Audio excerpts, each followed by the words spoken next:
Alright guys, my name is Pete. I want to thank you for coming back to my channel and joining me for another video. If you guys are not following and subscribing yet, please make sure to hit the thumbs up button and subscribe to check out all my random videos. It's better late than never. We are going to do a 1 year of ownership of my 2018 F-150. When I first got the truck, it seemed like it was a popular video. It was one of the first, I guess, of the many to get a 2018 F-150. I got it in late October of 2017. So at this point, I have 11,500 miles on it, which may not be a lot. I don't drive the vehicle. I mean, it's my daily, but I don't drive it a ton because I have multiple other vehicles, but I can give a honest review of what I do like about the vehicle, what I don't like about the vehicle, and some of the things I have experienced in the ownership of the last year of this now. This video is about December 4th or so it's a little bit over a year, about a year and 2 months since I owned it, and we'll go ahead and get into it. Alright, so as you guys can see, this is a 2018 F-150 XLT model. This is the Super Crew cab option with the smaller bed, 6-foot bed. It is a four-wheel drive option truck, 2.7 liter twin turbo EcoBoost. The options I got on it was a 302A. I forget what all I got. Navigation. I got the Sync Connect, or the Connect thing through my phone, and a myriad of other options. Sport package options. Sport pack seats. We'll shut that. I got the rear window defroster, sliding rear glass. I got the drop-in bed liner, and I think maybe a wheel and tire package update or upgrade, step bars, things of the such. It's not super optioned out, but it is, you know, it's got some stuff into it. So you'll see the sport seats there. Some things I do like about the vehicle. I was between this color. I really like the race red, and I think it was the metallic gray. Actually, I really wanted a lead foot, but I just couldn't find them. I got it too early in the year, and there just wasn't anything available. This was actually one of 3 on the East Coast with the options that I wanted. So it made it a little bit tougher to get a deal on this, considering the time frame and how new it was. This is right when they first started hitting the lots. I decided to go with this color. I haven't had a lot of blue vehicles up to this point. Now, the way it turns out, I have 3 blue vehicles at my house right now. You can't see them in the video, but I have 3 blue vehicles at my house right now. So, you know, blue ended up being the thing. I do love the color of the vehicle. When it is clean, it looks great. Even with it being a darker vehicle, I thought that this was going to be like ruby. If you guys have any ruby reds, you know how that gets with the deeper colors. They get a lot of dust on it. This thing has not been washed in, I don't know, I can't even tell you how many months. It's December now, so it's been at least since July or August since it's been washed. You can see some fingerprints along the door. When I get up close to it, you can see the dirt, but you know, from a distance, can you tell that that is really dirty? No, it's not too bad. It still looks great. So overall aesthetics of the vehicle, I think it looks great. I do like the gray grille. I've been off and on about vinyl wrapping that grille to match it to the body color of the truck, like the bottom bumper is, but I never got around to doing it. Mirrors, I really do wish that they did have an option for color matched mirrors. I know you can get the skull caps for the mirrors, but they do not come pre-painted, so that is an extra expense you got to pay. I think the skull caps are like $200 or something, and then to get them painted is going to cost whatever. So again, that's an expense. I don't know. I just don't know if I want to do it. I have too many other vehicles and other shit going on to think about that. One thing I will say great about Ford, even though I do have some qualms with this vehicle, the paint has held up magnificently. I don't know if you guys have seen my other videos. I had a 16 Veloster that I bought in 2015. It was another vehicle. We got them before, you know, they were getting on the lots. That thing, as soon as we got it, there were rock chips and shit all over that. So Hyundai paint is absolutely wretched. Throughout the few years that I've owned that car, I've always been disgusted with the fit and finish of that thing. While I will not say that this is a superb fit and finish, I will say the paint is fabulous on a Ford. If you guys have seen my Mustang's a 94, and that thing still looks beautiful for, you know, 25-year-old paint and 160,000 miles. This is no different. Ford has fantastic paint. I think I don't have a single rock chip or scratch on this thing that I have noticed. The only things I have noticed are on the step bars. I think I have a scratch right there from probably a rock kicking up, and actually that wipes off, so that's not even a scratch. The other thing, and again, this isn't against Ford, this is just one of those stupid things that happen. I happened to notice that one day I was cleaning the wheels, and one of these, it is, yeah. So if you can notice right there, a huge chunk of metal got taken out there, and there's another spot on the wheel. It's probably just a rock that flipped up. That was actually on the back. I just got the wheels rotated. So a rock must have came up and chipped that thing pretty good. It kind of sucks. Again, I've had multiple vehicles, and I've never seen something like that happen. You know, it's just one of those stupid things that happens. Body panels. I kind of have some qualms with the body panels. I think because the panels are so large, it's easy to see this, and I don't know if you guys are going to get this from the videos. There is some waviness of the body panels and the doors. I just think it's because the doors are so long.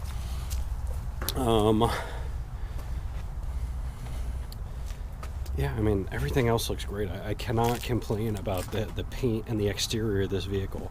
Some of the qualms I do have, so those step bars, I didn't get like the super upgraded step bars, but I did get step bars on this. These step bars are chauncey. I think they're kind of thin and they're not very sturdy. About 260 pounds. I'm not huge by any means, but I'm not a frail 14-year-old boy either. And these things, I just feel like they flex a lot. So when I'm getting in the vehicle, I will always step right there, and these just have always felt a little frail to me. I looked at the undersides of those, and they bolt on one there and one there. I think it's 2 bolts on each side, and that's it. So there is no center support. I think having a center support and a bar that's that long would help tremendously. Other than that, just have some plastic liner or a plastic top on top of the light gauge metal step bars. When it gets icy out and snow, you'll see that there's little grooves here for steps and a little stippling. These things are pretty much worthless. If you don't pay attention, you will bust your ass on that. Alright, and I do know that because I did almost bust my ass already. Otherwise, if I were to do things differently, you guys can see I have the drop-in bed liner. If I were to do things differently, I would have got the spray-in bed liner from Ford. This bed liner is kind of hokey. I don't know. I mean, it's just cheesy. You see how it's bowy. When I put if you guys have seen my other video about when I put these cleats in, they weren't cut very good around the rear one, so I had to notch those out. So it is better than nothing, but you know, again, I paid for that as an option. It's kind of shitty. One thing I would say I dislike about this, for some reason they changed this, I think in 2018. If you notice the hooks in the back, the hooks are up high in the back, and in the front they're down low. So what happens is if you have wood going down the center, instead of being able to have straps go over and hold it down, the straps are up high. So that's kind of an annoyance. I mean, I haven't traveled with a lot of 2x4s or anything, but there is some shit. I needed to build some steps on my back patio, and that was kind of a pain in the ass. I had 8-foot beams that I had to tie down, and it was just, I don't know, it was just an inconvenience. Having those cleats, I did add those cleats. That was a significant upgrade. That is nice. I do like having that. The bed lights, I can't say I found overly a lot of value in those yet. Again, I did pay extra for a lot of that stuff from what I recall. I really don't see the value in the bed lights. I can't say I've ever really seen them on. Yeah, so they don't go on with the remote. The back lights do go on with the remote when you unlock it, and obviously the rear lights, but the bed lights do not go on. So again, I haven't really gotten too much value out of that. Again, having the rear window, the rear defroster, I have it set automatically through my remote to start, so the rear defroster does go on. I've never seen the back window frosted yet. I don't know if it's a truck thing or the angle that it doesn't get frosted, but I've never seen this frosted up yet. Back window, I've opened it once to flip somebody off or something like that. Other than that, I've never opened the back window. So if I were to do it again, I can't say that I would pay for that option. I have the rear backup sensors. If I were to do this again, I would get the option with the side sensors and front sensors, or even cameras. Actually, I would rather get it with the cameras. We have the sensors in the Escape, and I don't think they provide any value having the sensors. Yeah, they beep, but it doesn't tell you which sensor is beeping, so it's useless. I find that the hood on this thing is rather long. I haven't driven a ton of trucks, but I've driven trucks before. I still find this thing is a little long, so parking in parking spaces, I usually find out that I don't go deep enough into the parking space. So having those cameras up front to be able to see what's in front of me would help somebody like me significantly. All right, so now we're going to get into the interior. I'm not sure if you guys are going to be able to see. I got the sport seats. They're really lame. They have like tire tracks on them, and they're cloth. I don't really feel like the interior is all that great in this thing. Let's see if we can get the lights on. All right. So I don't feel like the interior is very great in this. Again, I am used to higher end cars. At the price point that this vehicle was, I don't feel like it was enough for what it cost. But that's just truck stuff. I really wish I would have got leather. I wish I would have got a platinum, a lariat, something like that, but it was just a lot to swallow at that point. So I don't feel like these seats are very soft. Even just wearing in the driver's seat, it's just, they're rough material. While the tire tracks aren't very prominent in the design, you notice that they're there. They're just ugly. I always thought they were cheesy. I don't know why Ford did it. Otherwise, I don't know if you guys are going to be able to see in the video, but right about there is a deformation in the dash. There's like a hump. There's another one right about there, if you guys can see it. I've said something to my Ford dealer. They have yet to address the problem. They just think I'm crazy every time I bring stuff up. Other than that, this thing... this is nice to have. I'll store like my cables in there, but this thing is really tough. Let's see if it gets stuck. It gets stuck about halfway. So it just feels like there's something hanging up there and it's tight. I'm going to see if I can, I don't recall spilling anything in there, but I'm going to see if I can spray something in there and clean up in there, clean up the tracks. So you'll see I just hit it to pull, and that's not going to pull. So the interior is cheesy. It's kind of tacky. These things, I don't know why they have rubber pieces that just whatever, they come out. Same thing with the cup holders. I mean, they have these stupid liners. Let's see if I can get one out. Okay, so they have these stupid liners. Again, yeah, I kind of understand, you know, it sucks when you spill a soda inside your cup holder and, you know, you can't get anything out of it, so you pull that out, you clean that out, yeah, whoop-de-doo. But guess what? If you spill soda in there, it's going to go between the cracks, and it's still going to get in there anyway, and you're still going to have to take it out. And, you know, at that point, what was the point? I don't really think it was needed. We're gonna get on the topic of, put this in accessory so you guys can see the startup. You'll see I have about 11,500 miles. I'll shut the radio off so it doesn't do anything. So one of the biggest things that I have with this, and you guys have heard me bitch about this before, I don't feel that the gas mileage is accurate for what they marketed this for. So I'm going to go out and we're going to go to my trip fuel. Right now I'm sitting at 18.9 miles per gallon. That is over 316 miles. Over 552 miles is 19.3.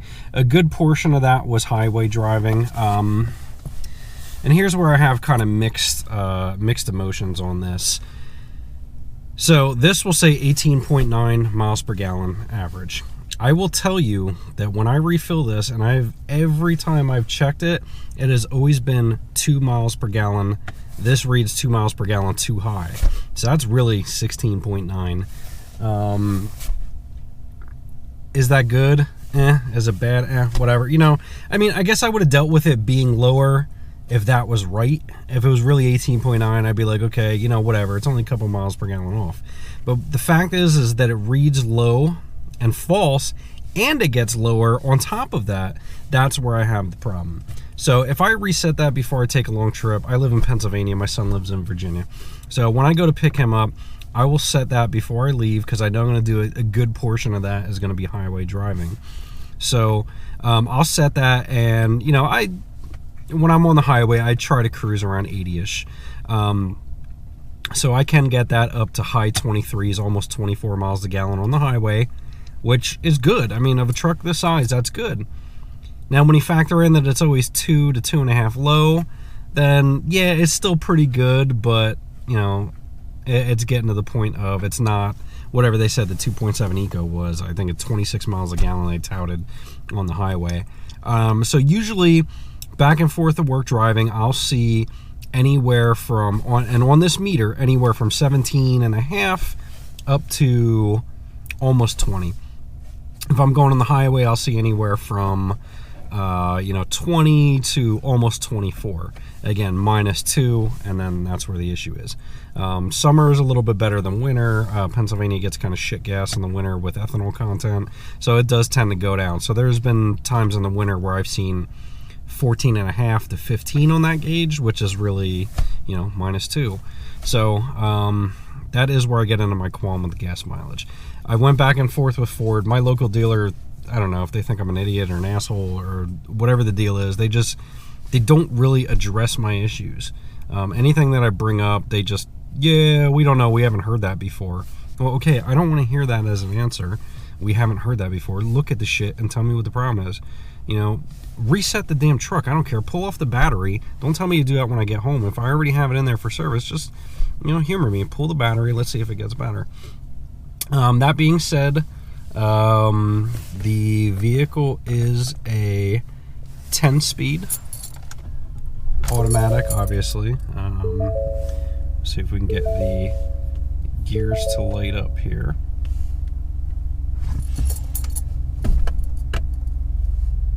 Alright, we won't be able to get the gears to light up. I thought the gears were going to light up on that. So anyway, it's a 10-speed automatic. For the most speeds, okay. I did have some concerns with it being, you know, a relatively newer thing. The only real issues that I have with this 10-speed, and I've had this from day one, again, I've brought this up to the dealer multiple times, and they have yet to look at it. I have always felt a notchiness from 3 to 4 and 4 to 3. Always between a 3 to 4 gear set, I've always kind of felt a little bit of notchiness. When I'm leaving work, if I'm doing a left-hand turn out of my lot, and I'm already at, already in third gear, fourth gear as I'm making around the turn, the truck just tries to jerk and hit gears, and that does create a little bit of a problem. So when it does that, it does do some jerking around and hunting for gears. Other than that, regular driving, the 10-speed is pretty decent. Highway, the 10-speed is pretty damn good. I mean, I do like it. It is comfortable. When you lay on it, the truck does move out quick. On that topic, if I were to do it again, I don't know that I'd get the 2.7 Eco. I had my reasons I wanted it for gas mileage, for power. You know, it was kind of like the cat's meow. It was beating the 5.0 cars. It was beating the 3.5 cars. It still had the better gas mileage. You know, shit like that. These were nice things. It kind of seemed like it was the all-around better package. Driving this thing around town, you can tell it has a smaller motor. When the revs are low, you're not in boost, it feels, you know, like, not like an economy car, but, you know, you can tell it's a little underpowered out of boost. It doesn't take much to get it in the boost, and when you do get it in the boost, the thing moves out. There is no doubt about it. I heard somebody else say that with this motor, it's either eco or it's boost. You can't have both. And I agree with that. I don't know how to drive this thing to get good gas mileage out of it. I feel like I'm pretty easy on it most of the time. I can't get the gas mileage out of it. But I will tell you what, this thing does get up and go when you want it to go. That I do like about the motor. The boost comes on quick. It comes on easy. It just rolls. The 10-speed is pretty seamless at watt. Full throttle, throw it to the wood, and it goes, you know. So I don't really have any complaints about that. I have not towed with it yet. I haven't had the opportunity to tow with it yet, so I can't give you guys any kind of feedback on that. I can't imagine it's going to be an issue towing, but, you know, you may feel it when it's outside of boost, just getting, you know, initially starting out. I'm trying to think of some other things. Recalls. There have been recalls on this. To me, they haven't been big issue things. One of the recalls was something to do with seat belts. I think for the front side seat belts, in a collision, I don't know, something banging around that could have caused the fire. So I think all they did was pull off this panel right here and remove some insulation. Since they've done that, I have noticed some squeaks and rattles over there. I don't really think that that was the best fix, but it usually doesn't bother me too much. I think on colder days, the plastics flex a little bit more, and it's a little bit more annoying, but it's not a huge deal. They had a recall on the transmission, something about a pin maybe that would have allowed, like on a driveway like mine that's on an incline, something that would allow it to move out of park without having to, I don't know, depress the trigger or something like that. There was also a recall on the locks freezing, which I think was more of like a 2017 thing. I haven't had that problem, so I haven't got the recall done for it. They just sent me something in the mail again the other day and just said, if you're not having the problem, just keep this on record. It's been over a year. This is my second winter with it. I haven't had the slightest bit of problem with the lock, so I can't bitch about that or say that that's a problem. Infotainment system has been a dream. Sync 3 setup is great. Again, I've had much higher end vehicles and lower end vehicles, and it seems like a lot of companies struggle with infotainment systems. Ford does very good with their infotainment systems. I have honestly really no complaints about their infotainment system. Everything works good. This isn't the upgraded stereo. I think it sounds pretty damn good. I have the Sony upgraded stereo in the Escape. I don't know. I can't say it sounds any punchier or better. So I can't say that there was really a value to the Sony setup. Maybe the Bang & Olufsen setup would have been a nice upgrade, but, you know, I don't know. I don't think it's bad for a truck. I'm pretty realistic in that retrospect. Trying to think of any other points to bring up. In the winter, I think the tire, I think it has Michelin's on it, are the ones I have. I have the 18s. Tires are pretty good in the winter. I will say that the truck is very light. The bed is very light. Without any weight in it and two-wheel drive, it will float around a lot on you. Obviously, just kick it in a four-wheel drive. That fixes the problems. But otherwise, it does get really light in the winter. Wind blowing. This is a tall truck. Pretty flat truck. So wind does catch it a lot if you're going over bridges, or there's a lot of wind on the highway, you know, will push you around a little bit. Other than that, I've done not a lot of highway driving, but a good portion of highway driving to pick up my son again. So I think the thing drives great on the highway. You know, it feels like a car. It handles very decently for a truck. I overpressure the tires a little bit to kind of help with gas mileage. I forget what I keep them at. I don't know, 38 maybe, almost 40, something like that. I haven't checked it in a while, so don't quote me on that. Don't give me a hard time saying I'm retarded. It's higher. It's on the higher level of scale. But the truck is very feels good on the highway. It's enjoyable to drive on the highway. It's enjoyable to drive around town. Once you get used to it, I won't say you forget that it's big, but it doesn't give you the impression of driving, you know, an older Suburban or older F-150 or a Expedition or something like that. It's comfortable. It drives more like a car than a truck, if that makes sense. All right, I'm not sure how much you can see there, but that is the 2.7 liter EcoBoost motor. If you guys already own this vehicle, you know what it looks like. It is very dirty. I don't pop this hood. I have no reason to pop the hood. It's a brand new vehicle, so I can't tell you too much about what's going on under the hood here. So we'll shut my light off. One thing I do want to bring up, and we'll start this vehicle up. This is one of the big qualms that I have with Ford, and this is all of Ford. This isn't just F-150s. This is just Ford. So if you look on the front there, those are halogen headlights. Yes. Do they look bright from that video? From the video, yes. I'm looking through the viewfinder right now. They look like they're pretty bright. I'm gonna tell you guys, they're not bright. They suck. These are very yellow, which you're not picking up from the video. They're probably gonna look really nice. They suck. You can't see shit with these stock halogen lights.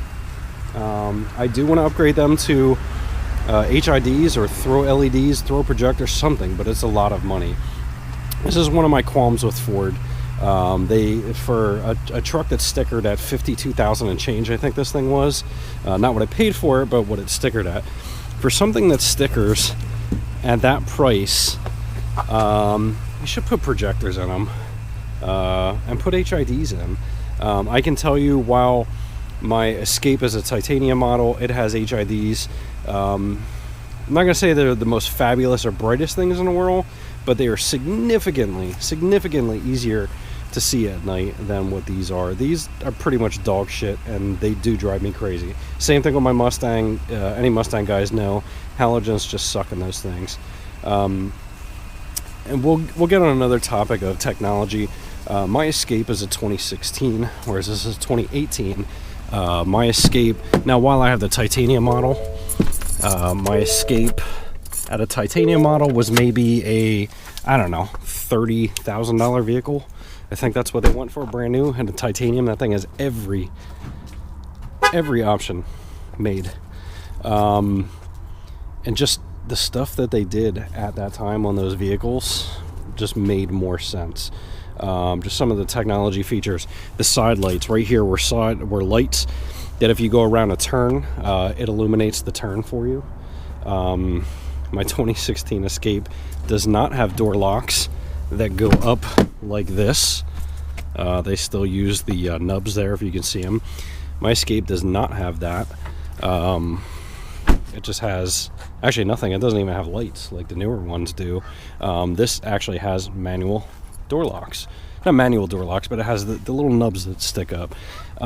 Just dumb shit like that. There's just really weird things that just made no sense to step backwards with the 2018 models compared to their cars and SUVs. I'm thinking it's getting a little too dark to get any of this detail here, but you guys can see the back. And if you can notice the tire tracks, again, really cheesy. Back seats don't get used too much. As you can see, I still have the old weather mats in. I've never even unwrapped the carpet mats. So that is pretty much going to be the end of the video. I don't know what else to bring up. I think I hit all the points that I wanted to discuss with the vehicle. If you guys are looking for a vehicle, that's what I feel is important looking for a vehicle. So I don't really have any super huge qualms with it. It hasn't broke down on me. It hasn't given me really any issues. Just little annoyances. Every car, and I have lots of cars, every car and every manufacturer is going to have its own annoyances, this being one of them. I do think this is a nice solid truck. The way I have it equipped is pretty nice. Is it a $52,000 sticker truck? No. I got it for, I don't know, maybe $44K, something like that. Though I think it's a $44K vehicle. I think even still $44K, I'm having a hard time justifying it. I'm curious to see what these will do on the used market. It's an F-150. It's probably going to hold value pretty damn good. I know I did look at used ones before I got this one, and it just made more sense to get a new one. I don't know what the future is going to hold. I think I'm probably going to, and I'm going to be honest, I lease this vehicle, so I guess I probably should say I do know what's going to happen. I did a 3-year lease on this. I will be getting rid of this at the end of the 3 years. I may get another F-150, so what I'll probably do is I'll probably just buy one at that point, and I may buy a 17. I don't know how I feel about the 10 speed, so I may just buy a 17, and I might get a 3.5 Eco. I don't know that I'll get a 5 liter. I do like the 5 liter, but I don't know if I'll buy one. I think the 3.5 Eco might be a better option for me. I don't think I'll buy the 2.7 Eco again. I will get a spray and bed liner if I get another one. I will try and get a platinum model. I do like the options better. I think leather interior, having a panoramic sunroof is probably a nice thing to have. HIDs is a must, or projectors is a must. So if I do decide to go with another F-150, I will probably get one a year older than this one, so at that time, it'll be 4 years old. So I will probably get a year older than this one, but I would definitely get one highly optioned. Getting a platinum model Lariat King Ranch, a Lariat at least, or a platinum would definitely suit my wants and desires a little bit more than this does. So I hope that this has provided you some useful information in my rants. I know the other video was highly successful because I give my opinion from a regular person's point of view, and not like going over the specs like everybody else does. I'm going to tell you what you're looking for in a vehicle, what annoys me, and it might annoy you as a regular person. So if you guys find value in this, please give me feedback. Give me a thumbs up. If you don't like it, thumbs down, whatever. I do my best I can do. I promised I would do a follow-up video of this. If there is any follow-up information you guys want, if you want me to go over the infotainment system in more detail, if you want me to do some pulls in sport mode with the traction control off. I did want to take it to the track in the summertime, but I got sidetracked because I kept on taking my Mustang and never got a chance to take the truck. I may throw it on the dyno. One of my buddies runs a dyno shop, so I may throw it on the dyno, but it's stock. I don't know if I'm going to tune it, so I don't really know if there's a value, but if you guys want to see it on the dyno, and if there's no other videos out there, let me know. I'll throw it on the dyno. It's $50 or $75. No big deal. But again, thank you guys for joining me. I hope you found some value in the video, and give me some feedback and some thumbs up, and make sure to subscribe. We'll catch you in the next one.